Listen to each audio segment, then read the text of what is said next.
బాధ్యత తీసుకుంటాం. ఒక్కోసారి దిశ ఉండే ఎమ్మెల్యేలు అందరం కూడా పుట్టినప్పుడు అందరం పేదవాళ్ళగానే పుట్టాం, మామూలు కుటుంబాలనే పుట్టాం. నేను కూడా ఒక ఎగ్జాంపుల్. చిన్నప్పుడు 6వ తరగతికి 6 కిలోమీటర్లు నడిచిపోయి భోజనం తీసుకొని సాయంత్రం ఇంటికి వచ్చి మళ్ళీ తెల్లవారితో వెళ్ళేవాళ్ళం. అక్కడి నుంచి పైకి వచ్చిన వాళ్ళమే. కానీ మనకు అవకాశాలు వచ్చాయి. ఓన్లీ 1%, 2% వచ్చాం. ఇంకా మనతో పుట్టిన వాళ్ళు అక్కడే ఉండే పరిస్థితికి వస్తున్నారు. వాళ్ళని ఆదుకునే బాధ్యత తీసుకోవాల్సిన అవసరం ఉంది. మనందరం అనుకోని కానీ సిన్సియర్గా పనిచేస్తే P4 భారతదేశానికే ఒక ఆదర్శంగా, ఒక మోడల్గా తయారవుతుందని మరొకసారి మీ అందరికీ విజ్ఞప్తి చేస్తున్నా. ఇది చేయాల్సిన అవసరం ఉంది, చేస్తాం కూడా. రెండవ దిశ, ఈరోజు ఇంకొక పక్కన ఆలోచిస్తే ఈ సూపర్ 6 ఇవన్నీ చేసిన తర్వాత ఎడ్యుకేషన్ మీద ఎక్కువ శ్రద్ధ పెట్టాం. ఎడ్యుకేషన్ మీద శ్రద్ధ పెట్టి మెగా PTM పెట్టాం, ముస్తాబు కార్యక్రమం తీసుకొచ్చాం, పిల్లల్లో చైతన్యం తీసుకొస్తున్నాం. ఇటీవల టెక్నాలజీ మనం ఇక్కడ క్వాంటమ్ వాల్యూ పెట్టి దానికి ఆల్గరిథమ్స్ రాయడానికి కోర్సెస్ పెడితే 60,000 మంది 2 రోజుల్లో ఆన్లైన్లో జాయిన్ అయ్యారు. దశ మొన్న మెడ్రాస్ యూనివర్సిటీ, IIT చెన్నై ఈ ఆల్గరిథమ్స్ AI కింద కోర్సెస్ పెడితే 2,08,000 మంది పిల్లలు రిజిస్టర్ చేసుకుంటే దాంట్లో 1,04,000 మంది ఆంధ్రప్రదేశ్ నుంచి రిజిస్ట్రేషన్ చేసుకున్నారు. దిశ 50% ఆఫ్ స్టూడెంట్స్ మన దగ్గర నుంచి రిజిస్ట్రేషన్ చేసుకున్నారంటే అది మన పిల్లల్లో ఉండే పాజిటివ్నెస్, పట్టుదల. వాళ్ళని కానీ మోటివేట్ చేయగలిగితే ప్రపంచానికి నాలెడ్జ్ ఎకానమీలో సేవలు అందించే శక్తి మన పిల్లలకు వస్తుందని చెప్పి కూడా నేను మీకు తెలియజేస్తున్నా. అలాంటి ఎడ్యుకేషన్ కోసం ముందుకు పోతున్నాం. తొందరలోనే ఇక్కడ ఒక పక్కన ఎడ్యుకేషన్ మీద ఇది పెడుతున్నాయి, ఇంకొక పక్కన హెల్త్ కూడా. మీరందరూ గుర్తుపెట్టుకోవాల్సిన అవసరం ఉంది. నేను ఎన్నోసార్లు చెప్పాను, we're all in inspiring time. మనం కష్టపడడం కాదు, మనందరం కానీ సమర్థవంతంగా పనిచేయగలిగి టెక్నాలజీ కరెక్ట్గా ఉపయోగించుకోగలిగితే వండర్ చేసే అవకాశం వస్తుంది. ఈ విషయం మీరు గుర్తుపెట్టుకోవాల్సిన అవసరం ఉంది. ఇటీవల నేను దావోస్కి వెళ్ళాను అధ్యక్ష. దావోస్కి ఎందుకంటే అధ్యక్ష నేను 96 నుంచి వెళ్తున్నాను, నాట్ రీసెంట్గా. 96 నుంచి ఎందుకు పోతున్నానంటే ఒక ప్లేస్లో ప్రపంచంలో ఏం జరుగుతుందో అధ్యయనం చేసే అవకాశం వస్తుంది, నేర్చుకునే అవకాశం వస్తుంది. రెండోది అందరితో కలిసే అవకాశం వస్తుంది.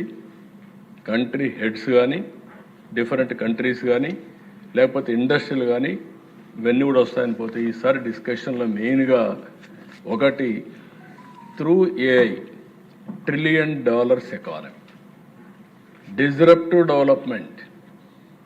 ఏదైతే టెక్నాలజీతో పెనుమార్పులు వస్తాయనేదానికి ఇది ఒక ఉదాహరణ. రెండోది అధ్యక్ష అక్కడ జరిగిన డిస్కషన్ అంతా ఎనర్జీ ట్రాన్సిషన్. ఆ ఎనర్జీ ట్రాన్సిషన్లో భారతదేశానికి మెరుగైన అవకాశాలు ఉన్నాయనేది నాకు అర్థమైంది.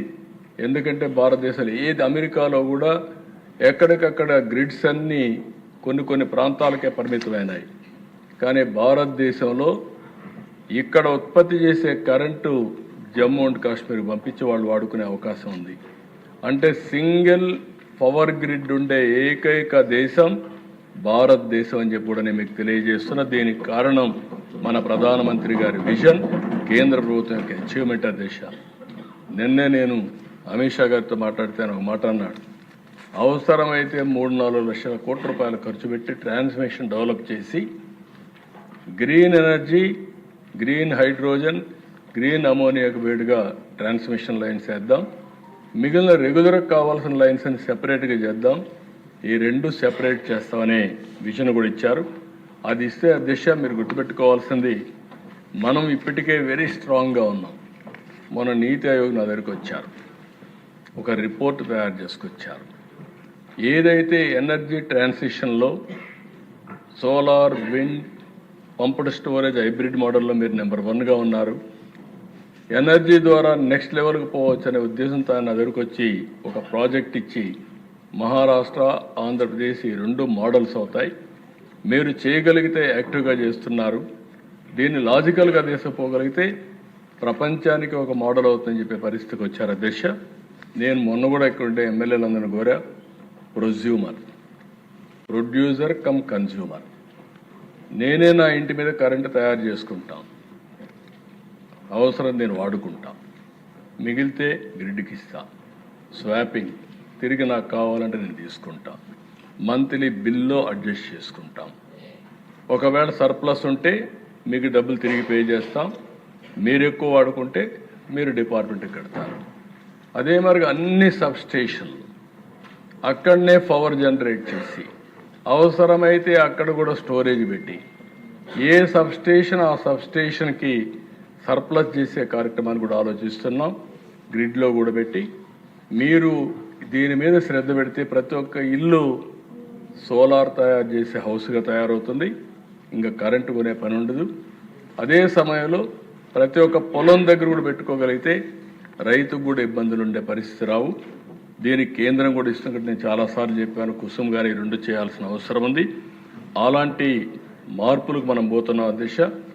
సంజీవనిలో నేను ఒకటే మిమ్మల్ని కోరుతున్నా, ఇది ఒక గేమ్ చేంజర్గా తయారవుతుంది. ఈ నెల 10వ తారీఖున బిల్ గేట్స్ కూడా ఇక్కడికి వస్తున్నాడు. వాళ్ళ గేట్స్ ఫౌండేషన్ తరపున గ్లోబల్ నాలెడ్జ్ టెక్నాలజీ తీసుకొచ్చే బాధ్యత ఆయన తీసుకున్నాడు. మనం కూడా దాన్ని డిజిటల్ హెల్త్ రికార్డ్స్ అని ఎస్టాబ్లిష్ చేశాం. అవసరమైతే తొందరలో